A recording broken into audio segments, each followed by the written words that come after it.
내 인생을 살아가다 보면 작고 큰 어려움과 또 환난, 또 고난들을 만나게 되어 있습니다. 어릴 때부터 죽는 그날까지 한 번씩 또는 여러 번 계속해서 이러한 경우를 당하곤 합니다. 때로는 심하면 살 소망까지 끊어지는 그런 경험들을 하기도 합니다.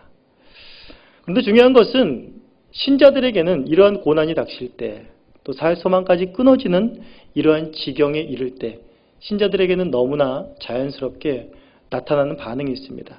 그것은 무엇인가 하면 바로 하나님을 찾는다라는 것입니다.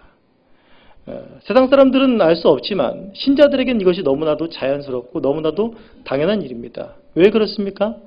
바로 우리 하나님께서는 바로 우리의 아버지 되시고 우리가 그의 자녀되기 때문에 자녀들이 고통을 당하고 환난 가운데 있는데 당연히 아버지를 부르는 것이 맞습니다. 그리고 우리 아버지는 어떤 아버지십니까? 우리 하나님 아버지는 전능하신 하나님이십니다. 능치 못할 게 없으실 분이십니다. 우리의 모든 문제들을 해결하지 못하신 것이 없으신 그런 하나님이라는 것입니다.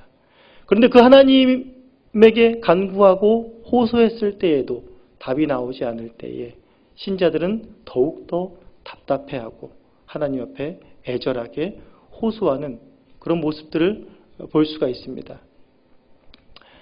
저희 아들이 1학년 때 이제 학교를 처음 들어갔는데 제가 굉장히 이렇게 마음이 이렇게 갑자기 울컥이랄까 아니 욱한 적이 있었는데 학교를 갔다 오더니 자꾸 뒤에 있는 친구가 책으로 머리를 때린대요. 책으로 머리를 때리면 얼마나 기분 나빠요. 근데 이게 모서리로 때렸대요. 모서리로 이게 아니고 이거면 더 기분 정말 나쁜 거잖아요. 그래서 우리 아들이 지금 이제 5학년인데 1학년 때부터 5학년까지 쭉 1번입니다. 키가 상위 1위를 놓치지 않고 있습니다. 제가 작다는 얘기죠. 자꾸 여리여리하니까 1학년 때 이제 그 등치 큰 제가 알거든요. 등치 큰 녀석이 있어요. 밤마다 그런 애들 있잖아요. 뒤에 앉으니까 계속 이렇게 머리를 툭툭 치면서 이렇게 재밌었나 봐요. 그 말을 듣고 제가 어떤 마음이었겠습니까? 이제 그때는 진짜 이거 어떻게 사생결단을 내가 가서 어떻게 해야 되나 이렇게 좀 울컥하더라고요. 좀 화가 이렇게 솟더라고요. 만약에 제가 그 자리에 있는데 제 자녀가 그렇게 당하는 것을 보고 내 아들이 뻔히 아버지가 뒤에 있는 줄 아는데 그 모든 것들을 막아줄 아버지가 있는데 뒤에서 애들이 괴롭히고 자기를 어렵게 하고 힘들게 하는 걸 보면서 제가 팔짱을 끼면서 이렇게 가만히 지켜보고 있다면 제 아들이 어떻겠습니까? 집에 와서 뭐라 그러겠어요? 울면서 아빠는 뭐 했냐고 막 그러면서 막 탄원하지 않겠습니까? 네. 중요한 것은 그런 신자들이 하나님이 보이지 않는 것 같고 하나님께 호소하고 하나님께 부르짖었는데도 내 어려움과 곤란이 해결되지 않았는데 그럼에도 불구하고 하나님께 어떤 모습으로든지 나아가는 그 신자의 모습은 상당히 복된 모습입니다. 오늘 성경 말씀을 통해서 그것을 확인해 볼 것입니다. 살 소망까지도 끊어진 그 신자가 겪는 어려움 속에서 신자는 하나님을 찾는 것이 당연합니다. 그런데 하나님의 음성은 들리지 않고 그 소망은 생기지 않을지라도 거기서 하나님을 바라보는 것이 무슨 소용이 있을까? 이것이 신자에게 어떤 복일까라는 것을 우리가 오늘 잘 알고 있는 엘리사를 통해서 한번 알아볼 것입니다. 엘리사도 오늘 읽은 우리가 본문 속에서 나타났듯이 엘리사도 상당히 여기서 곤란을 겪고 살 소망까지 끊어지는 그런 상황 가운데 있습니다. 그런데 우리가 흔히 엘리야 하면 어떤 생각이 드십니까? 엘리야 이름에서부터 벌써 힘이 느껴지지 않습니까? 엘리야 하면 어떤 생각이 가장들 먼저 드세요? 가장 어떤 생각이 나세요? 구약에서 죽음을 맛보지 않고 하늘로 승천한 인물 두 인물이 있죠. 그 첫 번째 인물이 누굽니까? 에녹입니다. 두 번째 인물은 바로 이 엘리야입니다. 첫 번째 에녹은 그냥 하나님과 동행하더니 하나님이 에녹을 데려갔다 이렇게만 나와 있습니다. 근데 엘리야는 어떻습니까? 엘리야는 불말과 불수레가 나타나고 회오리 바람이 일면서 하늘로 그를 샥 올라갑니다. 그러니까 엘리야의 성화 같은 거 보면 막 이렇게 불병거들이 나와가지고 막 엘리야를 싣고 막 이렇게 회오리 바람 치면서 막 이렇게 올라가지 않습니까? 이건 뭐 어떻게 설명을 해야 될지 모르겠습니다. 저희는 꿈으로도 본 적이 없기 때문에. 그런 대단한 엘리야입니다. 구약을 통틀어서 굉장히 모세와 더불어 굉장히 놀라운, 그리고 놀라운 선지자로서 굉장히 그 위치가, 또 그가 행한 놀라운 일들이 굉장히 많이 있습니다. 굉장히 대단한 인물이죠. 또한 그럴 뿐만이 아니라 엘리야는 신약에서도 이제 누가복음 9장 28절에서 예수님께서 제자들을 데리고 가서 산에서 변화하는, 우리가 흔히 변화산이라고 하는 예수님이 모습이 신성적으로 변화하는 그런 모습을 볼 수가 있습니다. 그런데 그곳에서 그 예수님이 변화한 그 사건 속에서 나타난 구약의 두 인물이 있습니다. 그 두 인물이 누굽니까? 바로 모세와 엘리야입니다. 누가복음 9장 31절에 보면 그들과 무슨 얘기를 하셨냐면 예수님께서 이제 별세하실 일에 대해서 나누고 있었습니다. 그들과. 그러니까 예수님의 그 십자가 사역, 대속 사역, 굉장히 중요한 우주적인 구원 사역들을 함께 나누는 그 자리에 모세와 더불어 엘리야가 있었다라는 말입니다.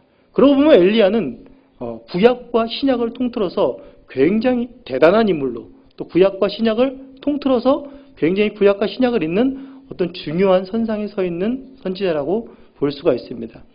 또한 오늘 19장이 오기 전까지 이제 17장부터 우리 이제 엘리야가 나타납니다. 우리 17장을 함께 보실까요?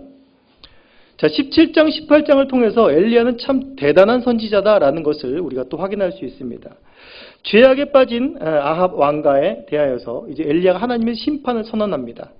17장 1절에 보시면 길앗에 우거하는 자 중에 디셉 사람 엘리야가 아합에게 말하되 내가 섬기는 이스라엘 하나님 여호와께서 살아계심을 두고 맹세하노니 내 말이 없으면 수년 동안 비도 이슬도 내리지 아니하리라 라고 담대하게 아합 왕가에 대해서 패역한 이스라엘을 향해서 그 외치는 하나님의 말씀을 담대하게 선포합니다.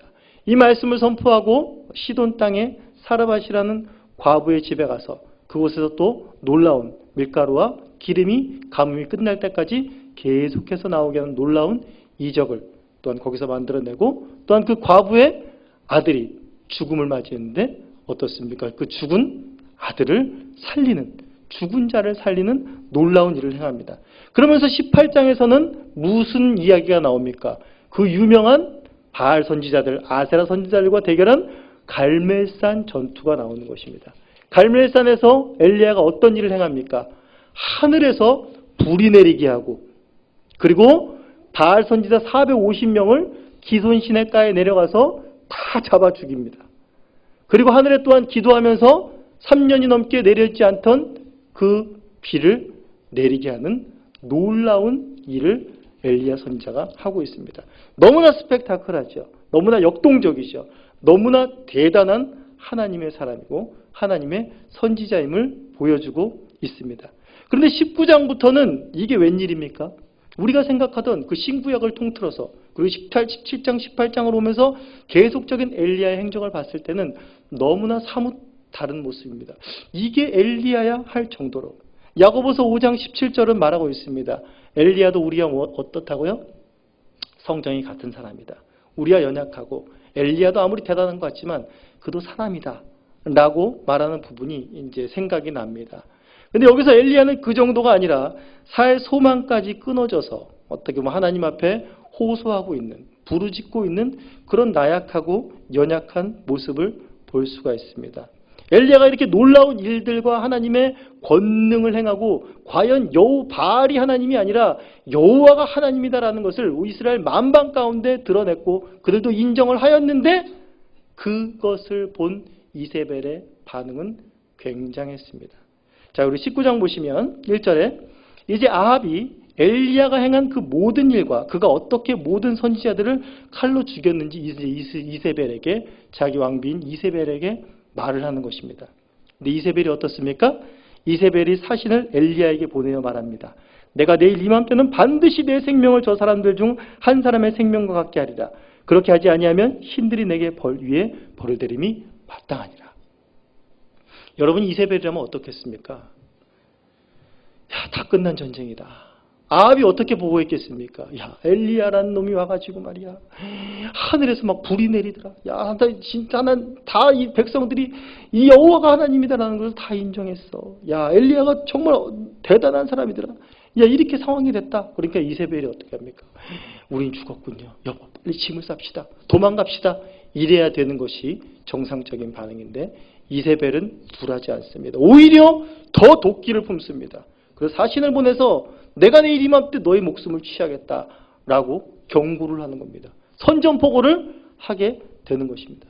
그러면 이세벨이 참 악하지만 악한 이스라엘의 악의 대표를 상징하지만 굉장히 전쟁에 대해서 신사적인 것 같습니다. 선전포고를 하지 않습니까? 죽이러 가지 않고 먼저 엘리야에게 선전포고를 합니다. 그걸 들은 엘리야의 반응이 너무나 우리가 기대했던 것과는 사뭇 다릅니다. 우리 3절을 보시면 그가 이 형편을 보고 일어나 자기의 생명을 위해 도망하여 유다에 속한 브엘세바로 자기 사원의 그곳에 머물게 하고 자기 자신은 광야로 들어가서 하룻길쯤 가서 한 로뎀나무 아래에 앉아서 자기가 죽기를 원하여 이르되 여호와여 넉넉하오니 지금 내 생명을 거두시옵소서. 나는 내 조상들보다 낫지 못하나이다. 하나님 앞에서 죽음을 호소하고 있습니다. 이게 어떻게 된 일입니까? 우리 바로 앞장면이 무슨 장면인가요? 18장 우리 45절 46절 보시면 엘리야가 기도해서 큰 비가 내립니다. 엄청난 사건이 일어납니다. 그러고 나서 그 다음 어떻게 합니까? 무술 영화에나 나오는 그런 일이에요. 여호와의 능력이 엘리야에게 임하며 그가 허리를 동이고 이스라엘로 들어가는 곳까지 앞에서 달려갑니다. 아합의 마차보다 허리를 동이고 아합의 마차보다 더 빨리 뛰어가는 겁니다. 이거 굉장히 영화 한다면 굉장히 뭐랄까 우습기도 하면서 축진법을 쓴 건지 중국 영화에 나오는 하여튼 그런 굉장하고 스펙타클하고 힘 있는 모습을 보여줬는데 이제 그가 그 걸음으로 어딜 갑니까? 도망을 가게 되는 것입니다. 자기의 생명의 위협을 느껴서 그가 도망하는 한계에 이르는 모습을 보여준 것입니다. 북이스라엘에서 남유다 맨 끝까지 온 것입니다. 브엘세바라는 곳까지. 우리나라로 치면 뭐 어딜까요? 남해 정도 될까요? 땅끝마을. 남해 땅끝마을이죠. 해남이 땅끝마을인가? 죄송합니다. 네, 해남이나 남해나 다 밑이죠? 네, 거의 밑바닥이죠? 네, 감사합니다. 네, 그 끝까지 온 거예요. 브엘세바 하면. 남유다 끝까지고 그 브엘세바 그 밑으로는 광야입니다. 사람이 살 수가 없습니다. 그런데 거기에 사환을 두고 자기는 광야길로 한 걸음 더 들어갑니다.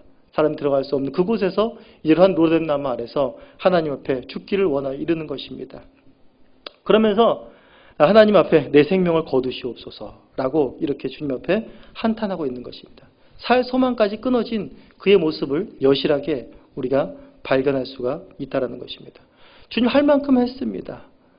3년 동안 3년이 넘는 시간을 나는 기다려왔고 하나님이 행하실 일들을 해왔고 드디어 하나님의 일을 하고 놀라운 권능이 나타났는데도 하나님을 대적하고 주의 언약을 배반하고 악이 편만해진 이 북이스라엘 아합 왕가는 굴하지 않는다.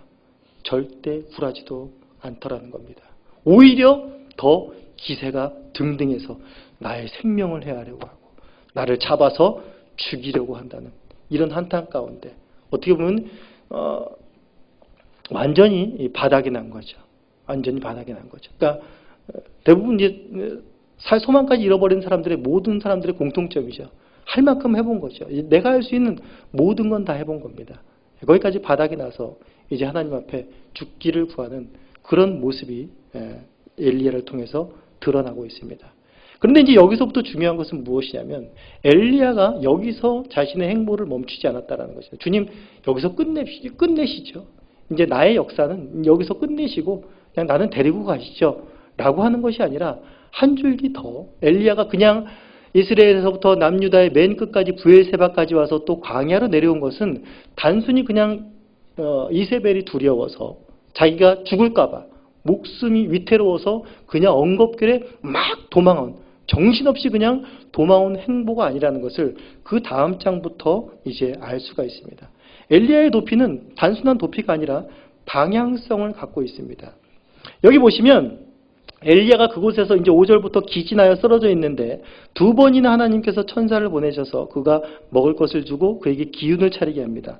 그러면서 7절에 보시면 여호와의 천사가 또다시 와서 어루만지며 이르되 일어나 먹으라 하면서 내가 갈 길을 다 가지 못할까 하노라 하면서 엘리야가 갈 길이 있음을 우리에게 말해주고 있습니다.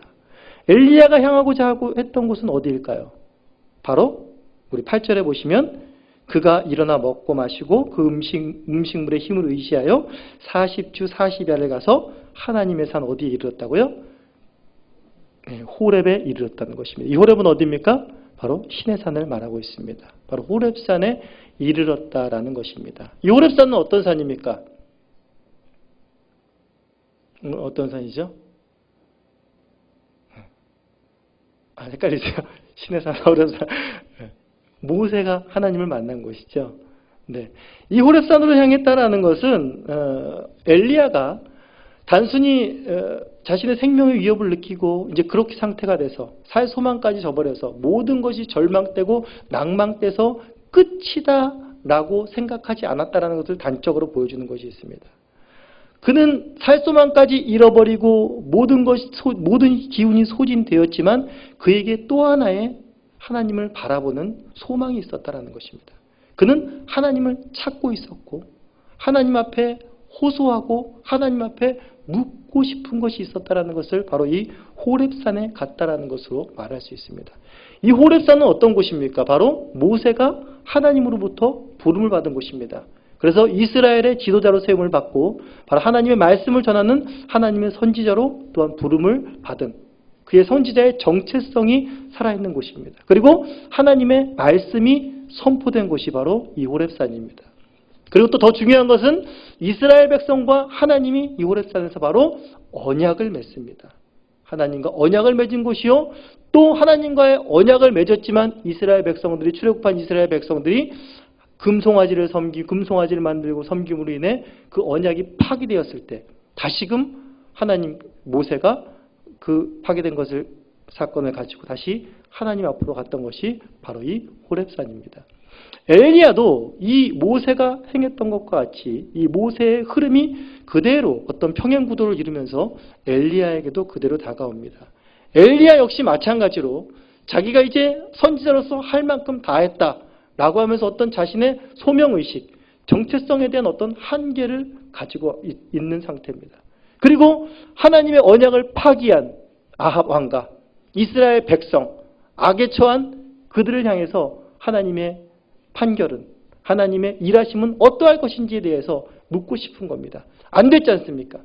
하나님의 마음으로, 하나님의 열심으로 그가 행했지만 그것은 변화되지 않았다라는 것입니다. 이러한 의문들을 품고 엘리야는 호렙산으로 나가요. 그 호렙산에서 하나님을 만난 것입니다. 이것이 정말 맞다라는 것이 이제 호렙산에서 하나님과 엘리야를 통해서 더 분명하게 드러납니다. 엘리야는 어떤 것이 묻고 싶었는지, 엘리야의 답답한 심정 속에 하나님의 무엇을 확인하고 싶었는지가 이제 그 다음부터 나오게 됩니다. 자, 9절부터 보시면 호렙산에 이르러서 엘리야가 그곳 굴에 들어가서 거기 머물더니 여호와의 말씀이 엘리야에게 임합니다. 엘리야야, 내가 어찌하여 여기 있느냐라고 말합니다. 그러자 엘리야가 대답합니다. 내가 만군의 하나님 여호와께 열심히 유별하오니 이는 이스라엘 자손이 주의 언약을 버리고 주의 제단을 헐며 칼로 주의 선지자들을 죽였습니다. 라고 하는 것입니다. 이것이 제가 조금 전에 말씀드린 것입니다. 주님의 열심으로, 주님의 특심으로 주님의 선지자의 사명을 다 했는데 그 백성들은 여전히 주의 언약을 버리고 주의 제단을 헐고 주의 선지자들을 죽입니다. 변화된 것이 없습니다. 오히려 악은 더 횡행하고 나마저 죽이려고 합니다. 라는 것이 엘리야의 질문입니다. 어떻게 되겠냐라는 것에 대한 이 질문입니다. 이것에 대하여서 이제 하나님께서 답을 해주십니다. 11절에 보시면 여호와께서 이르시되 너는 나가서 여호와 앞에서 산에 서라 하시더니 여호와께서 지나가시는데 여호와 앞에 크고 강한 바람이 산을 가르고 바위를 부수나 바람 가운데 여호와께서 계시지 아니하며 바람 위에 지진이 있으나 지진 가운데에도 여호와께서 계시지 아니하며 또 지진 후에 불이 있으나 불 가운데에도 여호와께서는 계시지 하더니 라고 말하고 있습니다. 여호와 하나님께서 굉장한 권능으로 임하십니다. 크고 강한 바람으로 그리고 지진으로 불 가운데 임하십니다. 그러나 거기에 여호와께서 있다고요? 없다고요? 여호와께서 거기에 계시지 아니하더라 라고 말씀하고 계십니다. 이 말씀은 무엇인가 하면 엘리야의 마음을, 엘리야의 질문에 대한 것들을 잘 이렇게 하나님께서 잘 이해하고 그 마음을 잘 대변하고 있다라고 생각합니다. 엘리야는 사실상 하늘에서 불이 내리게 함으로 인해서 여호와가 하나님이심을 증명했습니다. 이스라엘 가운데. 그리고 엘리야는 어쩌면 그런 권능으로, 그를 통하여 베푸신 하나님의 권능으로 말미암아서 이스라엘의 그 아합의 왕가가 뒤집어질 줄 이것이 하나님의 방법인 줄 알았을 것입니다. 그리고 아합 왕가가 무너지고 거기에 이제 다시금 하나님의 나라가 설 것을 엘리야는 아마 기대했을 것입니다. 그러나 하나님께서는 여기에 계시지 않는다라는 것입니다. 그것은 무슨 말이냐면 엘리야가 원했던 방법으로 이스라엘을 벌하지 않겠다라는 것입니다. 하나님의 방법이 따로 있다라는 것을 하나님께서 엘리야에게 말씀해 주시는 것입니다. 그러면서 하나님의 방법이 무엇인가 라는 것에 대해서 계속해서 말하고 있습니다.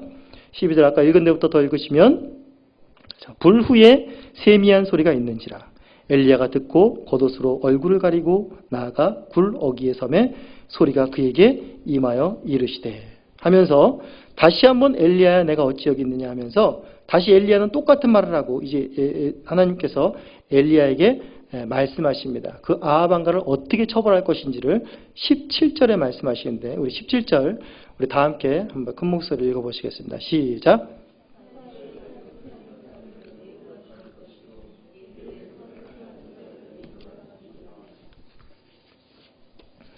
네, 하사엘의 칼을 피하는 자를 예후가 죽일 것이요 예후의 칼을 피하는 자를 엘리사가 죽이리라 라고 말씀하고 있습니다. 이제 이스라엘을 심판할 텐데 아합 왕가의 악을 철저하게 깨부실 텐데 누구를 통해서요? 아람 왕이 될 하사엘을 통해서.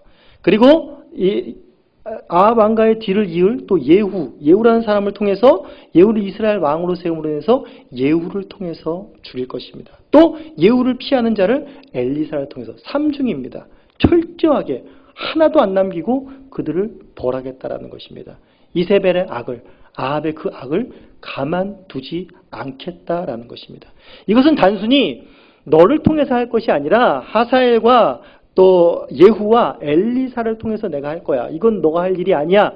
라는 것의 어떤 직분적인, 그러니까 사람의 네가 아니고 이 사람들이야 라고 단순히 말하는 것이 아니라 바로 하나님, 엘리야, 네가 가지고 있던 그 여호와에 대한 열심이 아니라 바로 하나님의 열심으로 하겠다라는 것을 다시 한번 하나님께서 상기시켜 주시는 것입니다. 물론 엘리야는 자기의 어떤 열심이나 자기를 드러내려고 하는 열심으로 절대 하지 않았습니다.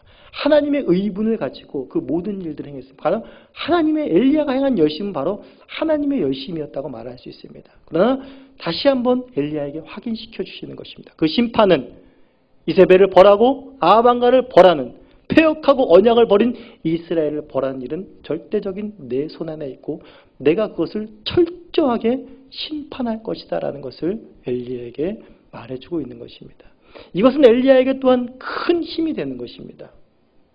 이것은 단순히 네가 아니고 내가 할 거야 라는 어떤 책임적인 내가 할 것이라는 것에 대한 어떤 것을 강조하는 것뿐만이 아니라 바로 엘리야를 위로하는 말이기도 되고 엘리야에게 힘을 주는 말이 되기도 합니다.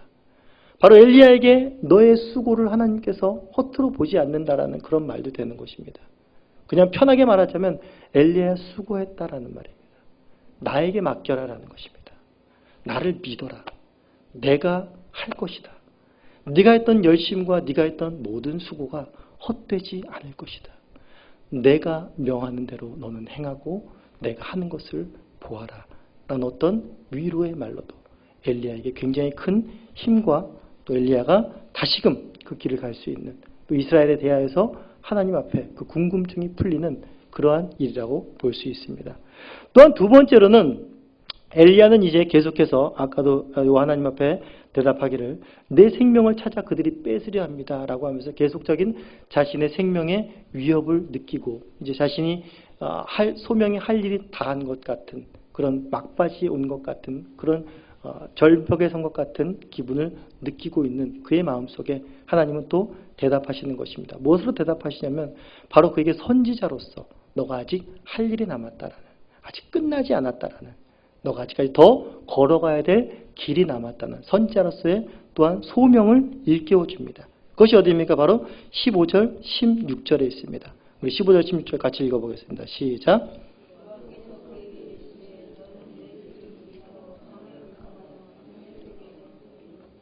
하사엘에게 기름을 부어 아람의 왕이 되게 하고 너는 또 님시의 아들 예후에게 기름을 부어 이스라엘의 왕이 되게 하고 또 아벨 무라올라 사밧의 아들 엘리사에게 기름을 부어 너를 대신하여 선지자가 되게 하라. 이스라엘 철저히 심판하게 될 이들에게 무엇을 하라고요? 가서 기름을 부어서 이것이 하나님이 명하신 일을 알리는 것입니다. 그리고 그들에게 하나님의 말씀을 전하는 선지자로서의 역할이, 너의 정체성이 아직 상실되지 않았으며 너의 정체성을 다시 한번 회복시키는, 그의 소명을 다시 한번 회복시키는 그 일을 하나님께서 지금 엘리야에게 해주고 있고 거기에 대한 답을 주고 있는 것입니다. 또한 세 번째로는 엘리야는 계속해서 여호와께서 내가 어디 있느냐라고 말했을 때 두 번이나 계속 강조하는 것이 있습니다. 뭐라고요? 오직 나만 남았거늘. 주님 오직 나만 남았습니다. 엘리야는요, 갈멜산에서 바알 선지자들과 결투할 때도 18장 22절에 보시면 엘리야가 백성에게 이르되 여호와의 선지는 나만 홀로 남았으니 바알의 선지자는 450명이로다. 라고 하면서 엘리야는 어떻게 보면 계속해서 철저하게 혼자서 외로운 싸움을 하고 있는 그런 모습을 볼 수가 있습니다. 나만 홀로 남았어. 나만 홀로 철저하게 주님의 이 말씀을 지키고 있고 주님의 심판을 행할 자로 나만 남아있다라는 어떤 처절한 외로움 속에 있는 것을 보게 됩니다. 그럴 때 하나님께서 이에 대한 답을 주시는 말이 무엇입니까? 바로 18절에 보시면 내가 이스라엘 가운데 7,000명을 남긴다라고 말합니다. 그 사람이 어떤 사람들입니까? 바로 다 바알에게 무릎을 꿇지 않고 바알에게 입맞추지 아니한 자라는 것입니다. 너만 잘난 줄 아냐? 7,000명이나 있다라고 말한 것이 아니라, 그렇게 말한 것이 아니라 7,000을 남겼다는 것은 무엇이냐면 바알에게 무릎 꿇지 않고 바알에게 입맞추지 않은 자들입니다. 이들 또한 엘리야와 똑같이 하나님 여호와에 대한 신앙을 지키기 위해서 외로운 싸움을 하는 자들이었습니다. 우리 저기 앞쪽에 보시면 오바댜가 이제 엘리야를 만나는데 갈멜산에서 전투하기 전에 우리 18장 13절을 보시면 오바댜가 엘리야에게 하는 말입니다. 이세벨이 여호와의 선지자들을 죽일 때 내가 여호와의 선지자 중에 100명을 50명씩 굴에 숨기고 떡과 물로 먹인 일이 내 주에게 들리지 아니하나이까? 뭐라고 말하겠습니까? 바로 하나님의 선지자들을 100명이나 굴에 숨기고 그들이 계속 해하지 못하도록 그들을 보호했다라는 것입니다. 사실상 엘리야 혼자 있지 않습니다. 여러 군데 산지에 있고 이스라엘에도 그래도 하나님의 신앙을 지키고자 하는 사람들이 버젓이 있다는 것을 엘리야도 알고 있습니다. 그런데 엘리야는 철저히 혼자 싸우는 것 같습니다. 하나님께서는 이것에 대해서 말해주고 있는 것입니다. 너와 똑같이 살 소망이 끊어진 그들, 이세벨의 그 세력 안에서 악이 공격하고 악이 엄습하고 더 이상 살 수가 없는 그들, 근근히 목숨을 이어가고 있는 그들이 7,000이 있다라는 것입니다.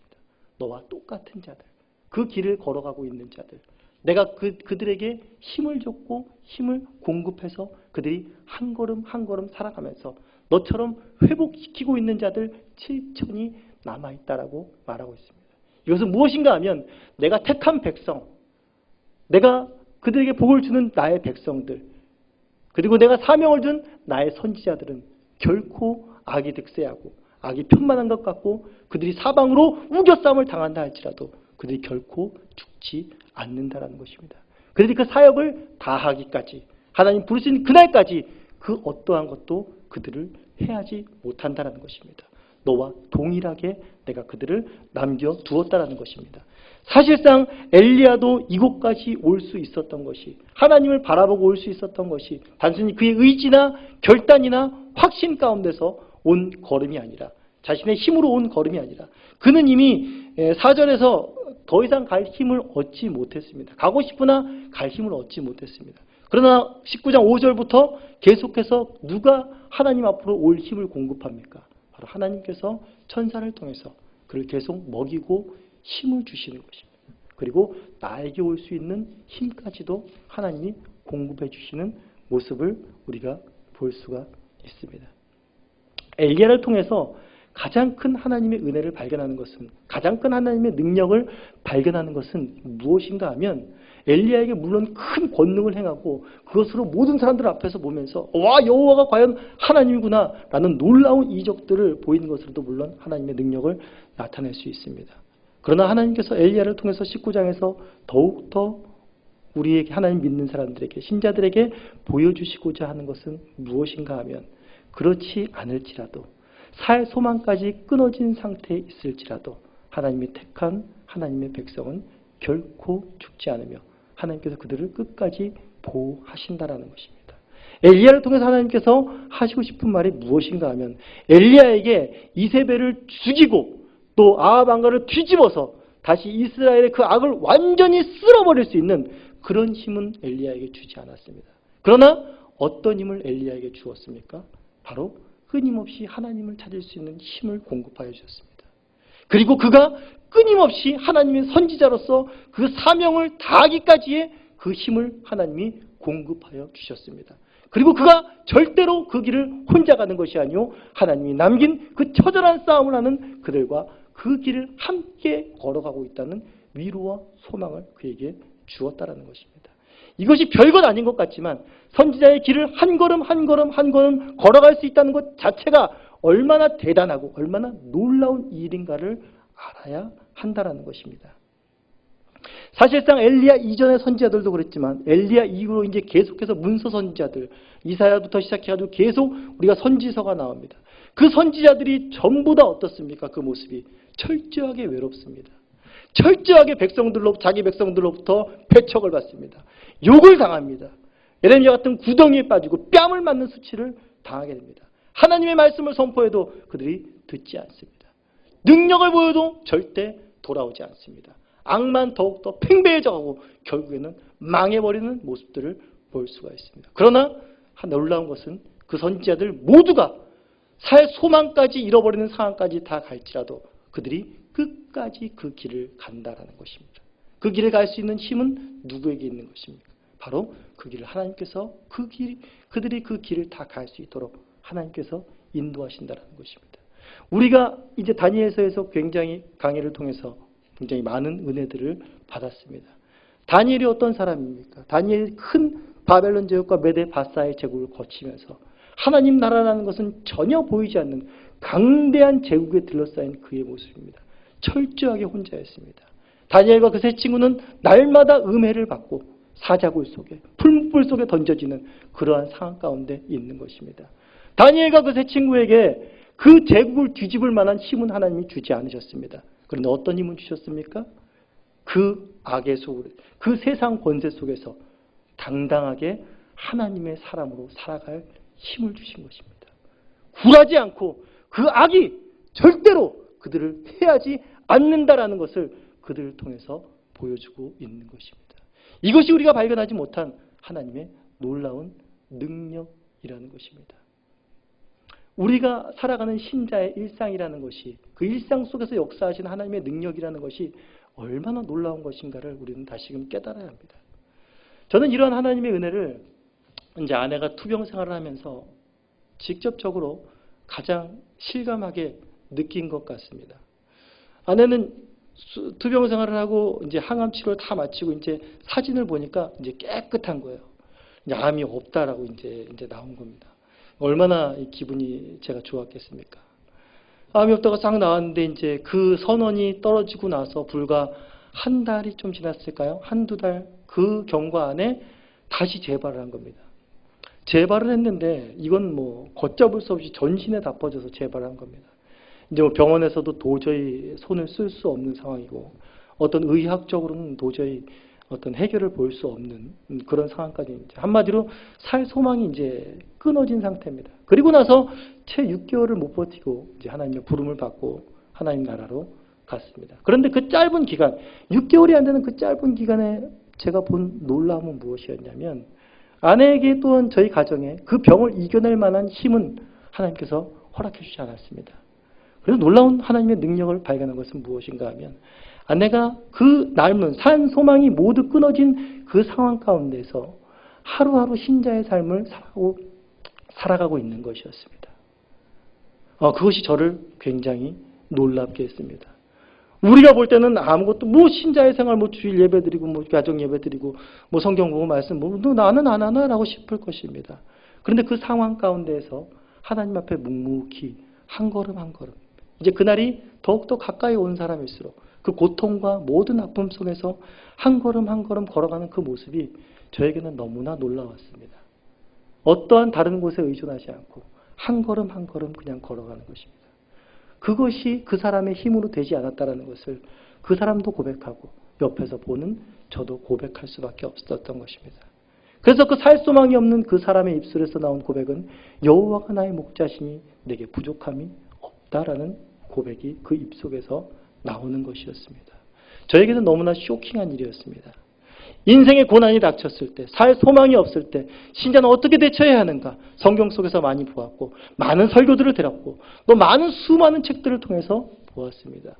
그러나 그 어느 책에서 본 것보다, 그 어느 유명한 설교에서 들은 것보다 아내가 보여줬던 신자가 살 소망이 사라졌을 때에 어떻게 하나님의 신자답게 살아가는가를 그 짧은 기간을 통해서 저에게 보여줬습니다.